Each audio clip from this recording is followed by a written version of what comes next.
A very good morning to all my dear HS first year students. I hope all of you are doing well. Welcome to Logic and Philosophy online classes once again.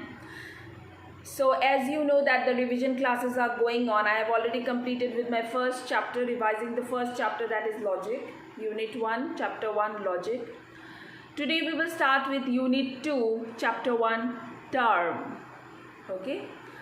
And जिन लोगों ने मेरे previous videos अच्छी तरह से नहीं view किया है या फिर सुना नहीं है, प्लीज़ अभी रिवीजन क्लासेस जो चल रहा है, ये कुछ दिन जब तक एग्ज़ाम चलेगा रिवीजन क्लासेस चलेगा, आप लोग अच्छी तरह से सुने and try to understand the lectures properly. Okay, so today we will start with term. What is a term? First point, the term is derived from a Latin word terminus. Which word? Yes, terminus. Terminus का मतलब है boundary. Boundary. Okay. Boundary का मतलब है edges या फिर on the sides.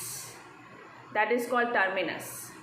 जो term है, it is derived from the Latin word terminus, which means boundaries. Now, if you want to define term, what is a term? A term is a word or a group of words which can be used as the subject or the predicate of the given proposition. Term जो है वो एक word भी हो सकता है, group of words भी हो सकता है, जो हम लोग use करते हैं as a subject or the predicate of a given proposition. Okay? For example, Raju is a good boy. Here, Raju is the term, okay, because it is the subject, and good boy is also a term because it is the predicate. Now, what is a subject term? A subject term is that term about which we are talking. जिसके बारे में हम लोग बात करते हैं उसको subject term बोलते हैं. And a predicate term is the property or the attribute about the subject. जो बात करते हैं, जो क्वालिटी या फिर प्रॉपर्टी के बारे में बात करते हैं, that is called the predicate term. ठीक है. So Raju is the subject term because Raju के बारे में बात किया जा रहा है, and good boy is the predicate term because good boy जो है वो राजू का एक एट्रीब्यूट है, एक प्रॉपर्टी है. Understand? Okay, let me right the example.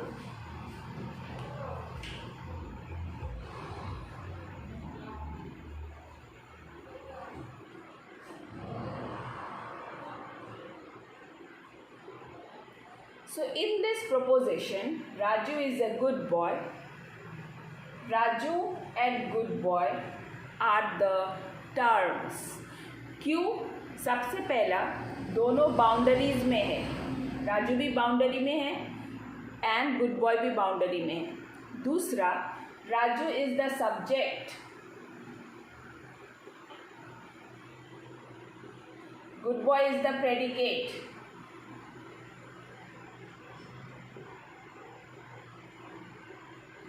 ठीक है, इसीलिए दोनों टर्म है, subject term, predicate term. Subject term means about which something we are saying, we are talking, and predicate term means the quality और the attribute about the subject. ठीक है, clear? What is a term? A term is a word और a group of word which can be used as the subject और the predicate of a given proposition. I hope term clear है आप लोगों को. Now a term are those words which have their own meaning. Okay, they does not need the support of any other proposition or sentence. Term जो है उनका खुद का meaning है, वो किसी दूसरे सेंटेंस या फिर प्रपोजिशन पर डिपेंडेंट नहीं है. Okay, now what is the difference between word and term? The second point. First point over, now the second point. Word and term. Word क्या है? Word may be of one letter और a group of letters. एक alphabet या फिर group of alphabet जिसका खुद का कोई मीनिंग हो उसको बोलते हैं word. Okay, what is a word? A word may be one letter और a group of letter which has its own meaning or which convey its own meaning is a word. For example, table, chair, house, is, of, the, then, that, all these are words. ठीक है, because they are group of alphabets और उनका खुद का meaning है, that is called word. How it is different from term? देखो, term is a group of words.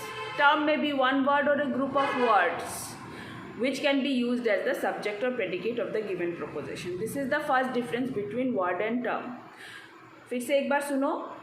Word may be of one letter or a group of letters which has its own meaning. Term, on the other hand, may be of one word or a group of words which can be used as the subject or predicate of the given proposition. ठीक है? This is the first difference. Now what is the second difference? The second difference is that all words are not terms, but all terms are words. ध्यान से सुनो.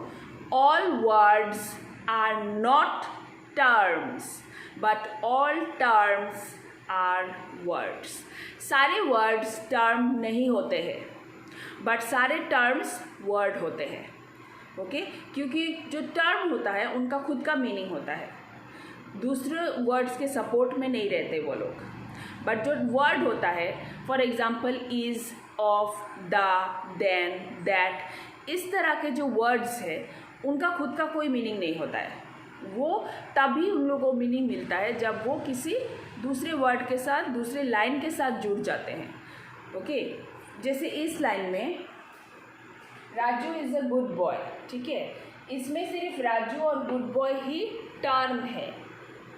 Is और a term नहीं है, but is और a word है.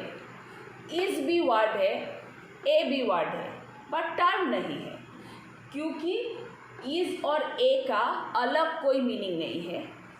इन लोगों को मीनिंग तभी मिलता है जब किसी लाइन के साथ ये लोग जुड़ते हैं. ओके, तो इसका मतलब ये हुआ कि सारे वर्ड्स टर्म नहीं होते हैं, बट सारे टर्म्स वर्ड्स होते हैं. ठीक है, क्लियर? ये है दूसरा डिफरेंस. तीसरा डिफरेंस ये है, वर्ड का जो वर्ड्स होते हैं, कुछ वर्ड्स का खुद का मीनिंग होता है. For example flower, sun, house, horse, इन सब का खुद का मीनिंग है. बट कुछ वर्ड्स का खुद का मीनिंग नहीं होता है, वो हमेशा मीनिंग दूसरों के साथ जुड़ के बनाते हैं. Like of, is, this, that, इन सब का खुद का मीनिंग नहीं होता है.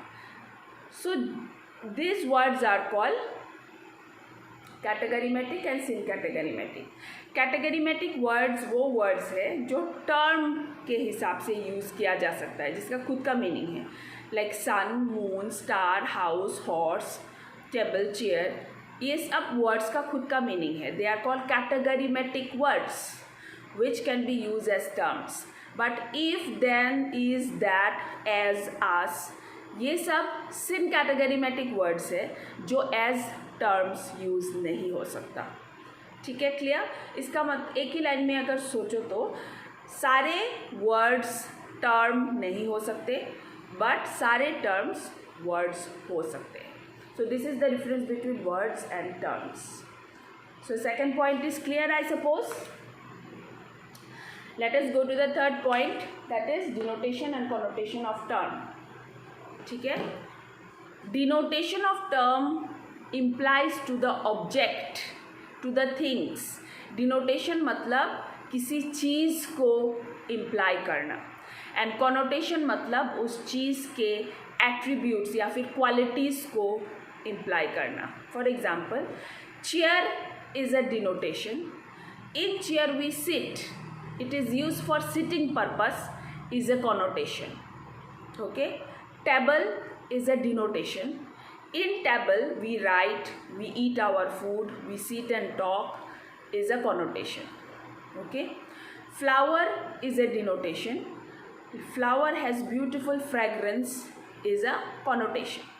ठीक है, क्लियर? इसका मतलब, डिनोटेशन का मतलब है चीज़ों को इम्प्लाई करना, और कॉनोटेशन मतलब उसका क्वालिटी. डिनोटेशन मतलब द ऑब्जेक्ट, कॉनोटेशन मतलब द क्वालिटी. ठीक है.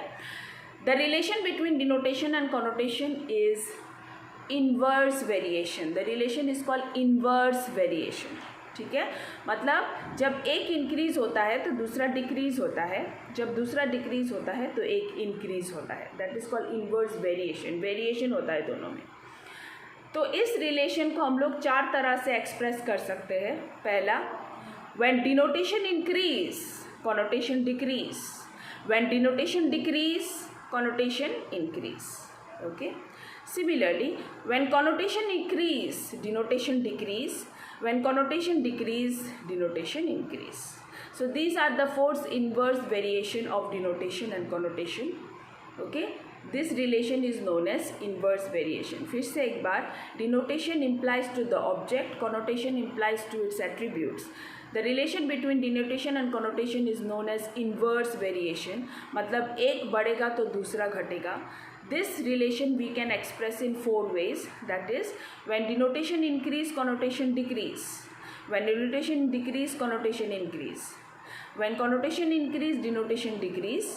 When connotation decrease, denotation increase. Okay. आज के लिए इतना ही. आप लोग ध्यान से वीडियो सुने. कोई कन्फ्यूजन है तो कमेंट बॉक्स में कमेंट करें. पर्सनली व्हाट्सअप भी कर सकते हैं मुझे. We will continue with the same chapter in the next class also. Have a nice day all of you.